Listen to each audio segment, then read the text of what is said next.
Hey everyone, I'm Chloe, and this is DTR, the podcast where we're going to be defining our college relationships.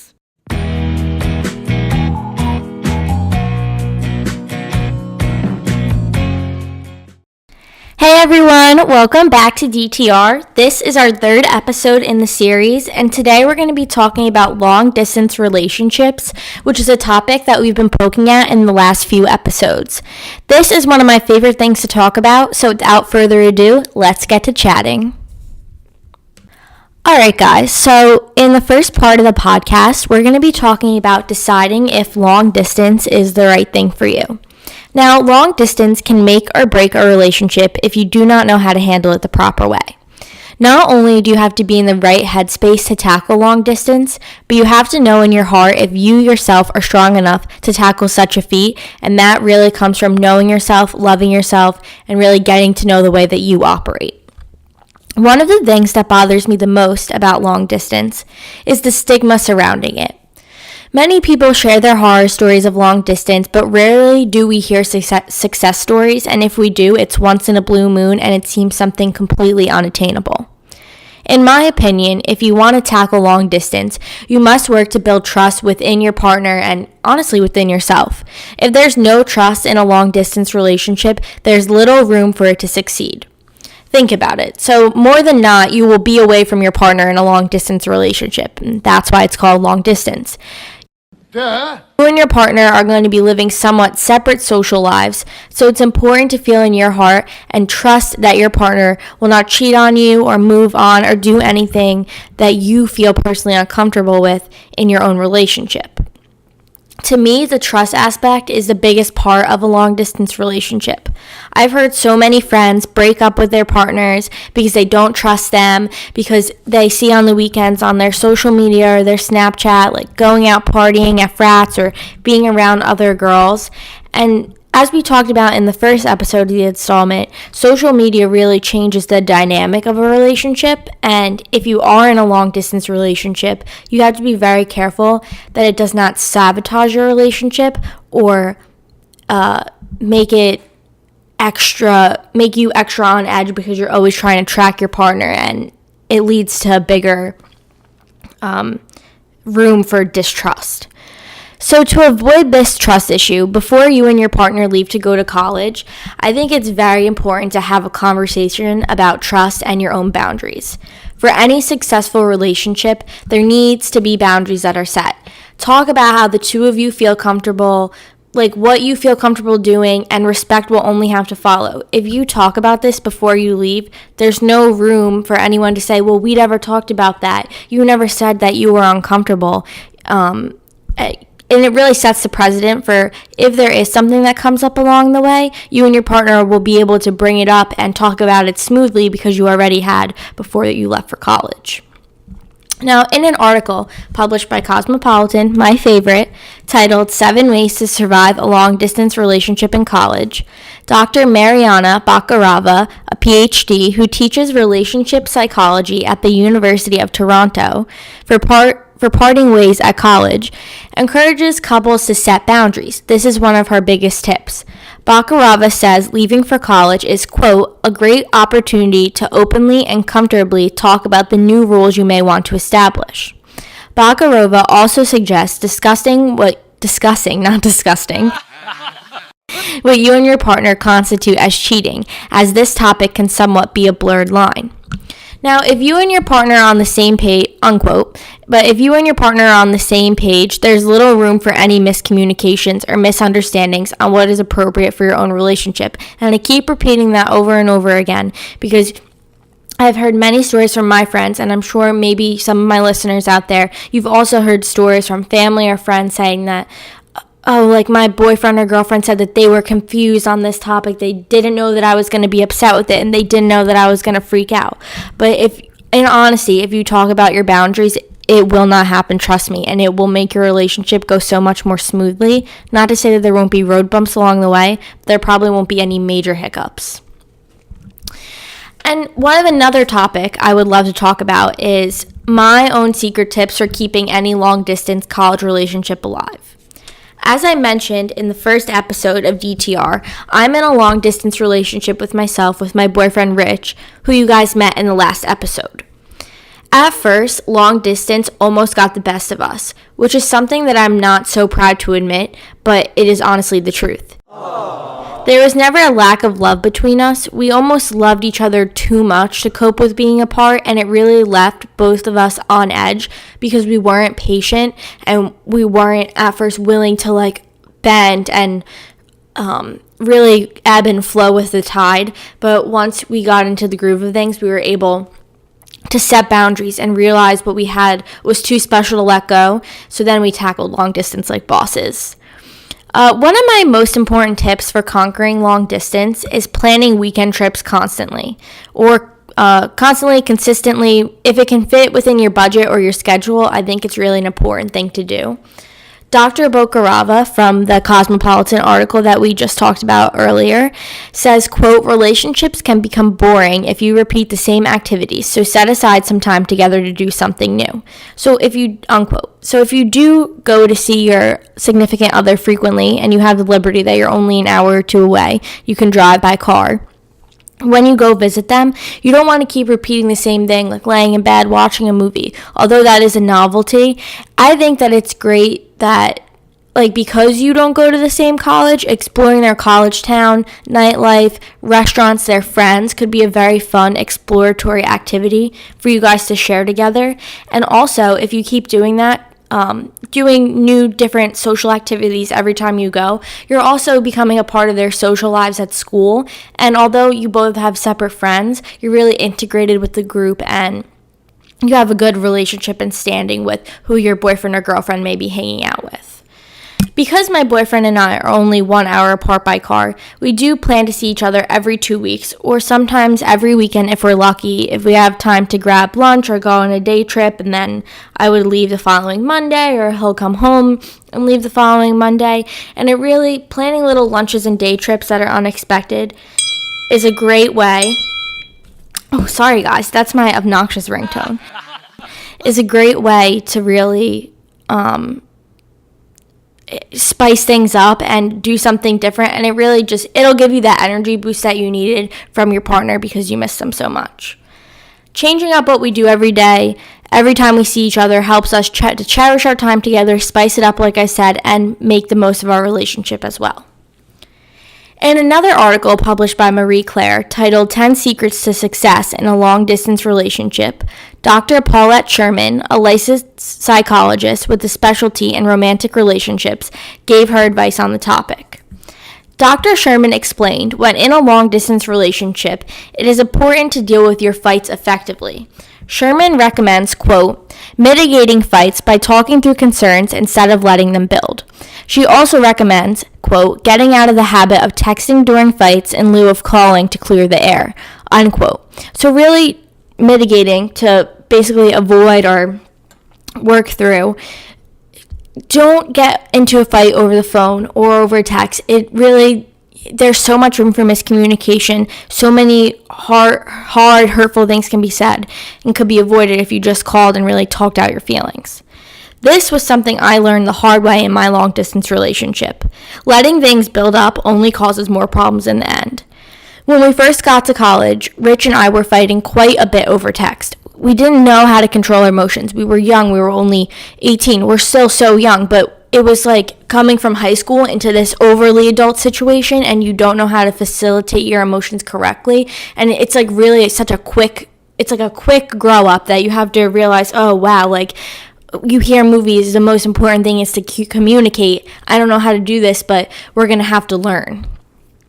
So like I said, we didn't know how to control our emotions and effectively talk them out. So one day we had a 3-hour-long heart-to-heart and promised never to fight over text again. And as soon as something was bothering us, to make sure to bring it up in a phone call. And this strengthened our communication and trust greatly. It definitely was not easy at all, and after that conversation we had gotten into little tiffs over text message, but that's normal in any relationship. It's not going to be perfect exactly once you talk about it, but it did improve and change drastically. Another important aspect is living your own life in your relationship. In a way, I'm so grateful for my long distance relationship because it helped Rich and I grow as people separately. That way we could grow together. We both live separate lives at school, and we've both found our own passions, hobbies, and friends. So we're both secure within our lives already, which makes it easier to deal with time apart.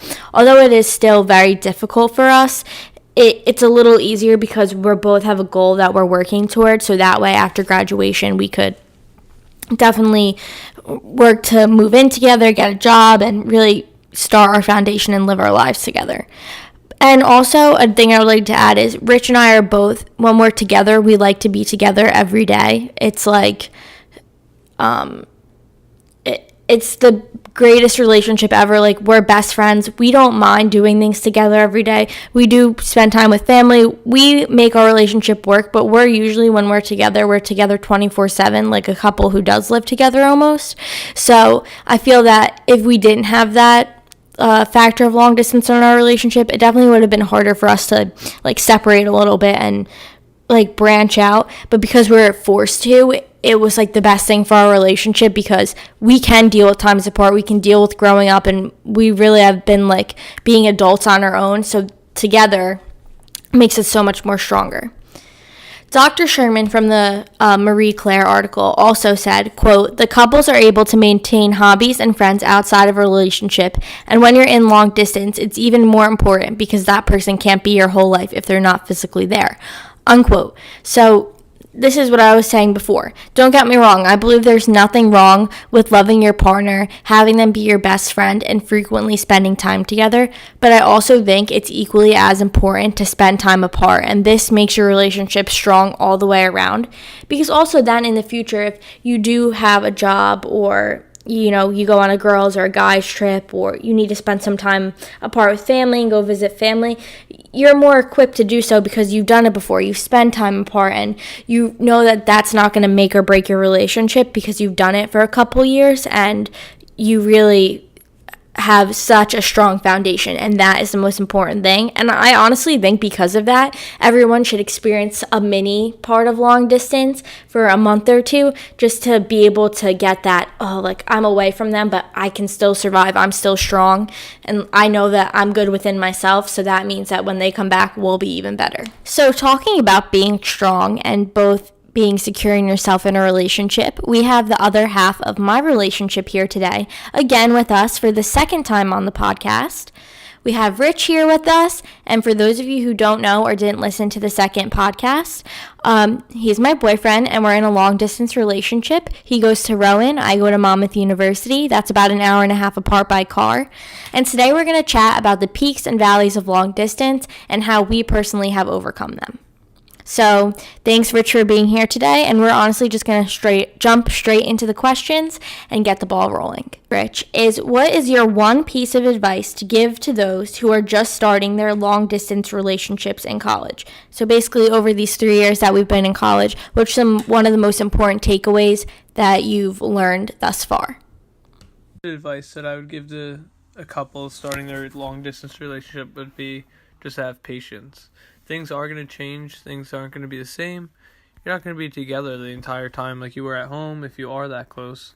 So you just got to remember to give it time and have patience for it to develop and see the new relationship that you guys build from your experience, and just take a deep breath and relax and realize just because we're not physically together every day doesn't mean we're not communicating or seeing each other when we can or trying to be the best significant other that's possible.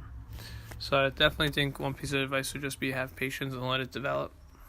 Yeah, I definitely agree. I think that's a huge part of being in a long distance relationship. And at first we definitely struggled with patience. I'm not trying to pat ourselves on the back, but we both were raised as only children, and our parents tried to teach us the value of patience and always being grateful and respectful as much as they could. And we really we mastered it in high school all throughout since we've been friends for so long. But once we got to college, trying to be patient with each other because we were so close was definitely one of the hardest things we've ever had to do. And even though like we were communicating and seeing each other as much as possible, like being so young and facing a new experience, we almost felt like it wasn't enough, even though that there was nothing we both physically could have done better. So this leads to my second question. What has being in a long distance relationship taught you about yourself throughout this whole journey? So what's basically your biggest piece of self-growth throughout our long distance journey together? So yeah, I think being in a long distance relationship has really taught me that I'm capable of having patience. Just like my one piece of advice. I'm usually not a very patient person. I'm usually very, let's do this, let's do that. If we are doing it, let's get it done. Not alright, like, we'll just lollygag through this or anything. So I'm very, if we're going to do it, let's do it, get it over with, and be done. So I think having patience during this has definitely been very key to our success. I think it's a two-way street, though. I think we both needed our patience. I think that took time in the beginning. So, and I wouldn't have said I was the most patient person. So I think that really came out of nowhere.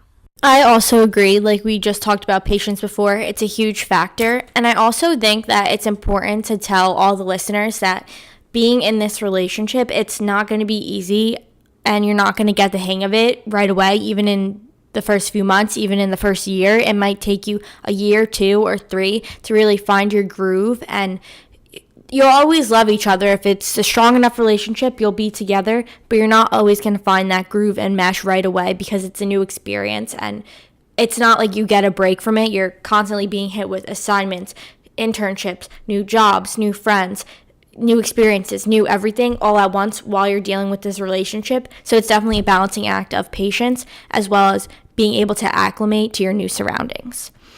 And my last question for you would be, what is the one tool you've used to have a successful long-distance relationship in college with me? And, that really just helped us out throughout the way. I think an obvious tool would be our cell phones, because we can communicate every day, every second, every minute, every hour. So I think that's definitely a blatant tool that helps. But I think also just more specifically, in the beginning, definitely FaceTime. Just getting that face-to-face contact really helped us move along. But now that I feel like we've been together for so long and we are getting more used to this, that I feel like FaceTiming you don't really need as much because we do see each other so often, even though it feels like we don't. And just the communication factor, which helps everything.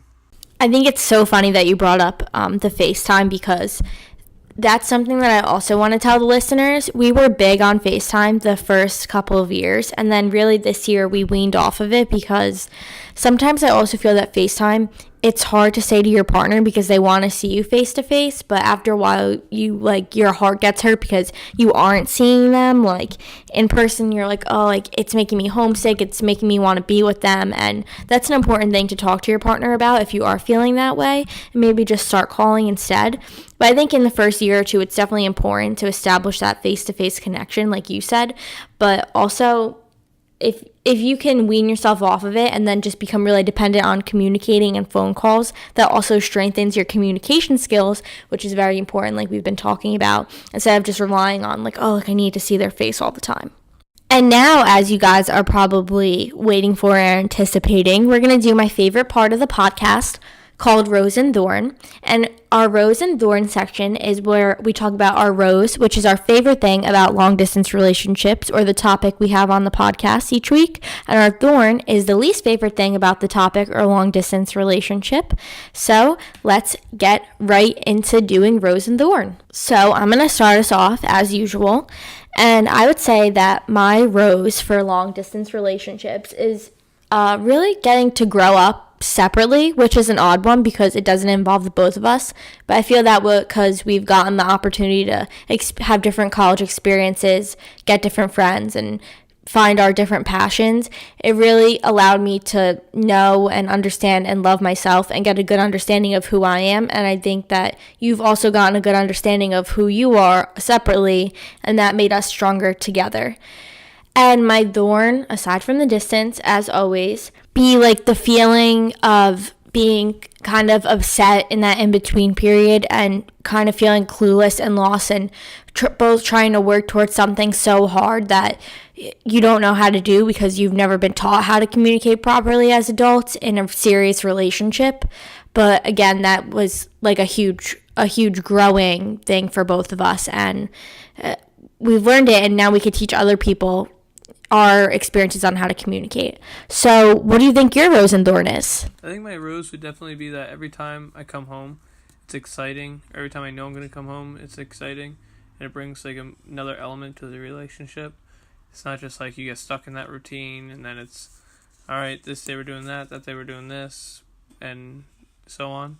I think that excitement of every surprising weekend that you get to come home or during the break when it's so close, I think that really is my rose of the relationship. I think the thorn, other than obviously not seeing each other, would probably be adapting to it. The bickering, the arguing in the very beginning, and even once in a while throughout the past 3 years, even later on.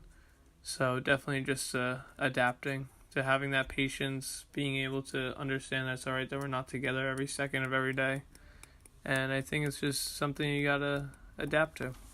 All right, guys. Well, that wraps it up with our time with Rich today. Thanks so much for being with us. And I hope that it was really helpful for those out there going through this or have friends going through it to hear from our experience. And hopefully it's inspired you to carry out your own long distance relationship and keep going, or give this sound advice to your friends to push them to keep going. And thank you to all my listeners who have always been supporting the podcast thus far. Don't forget to always tune in every week, and always remember that it's better to talk it out than to hold it in. Until next time.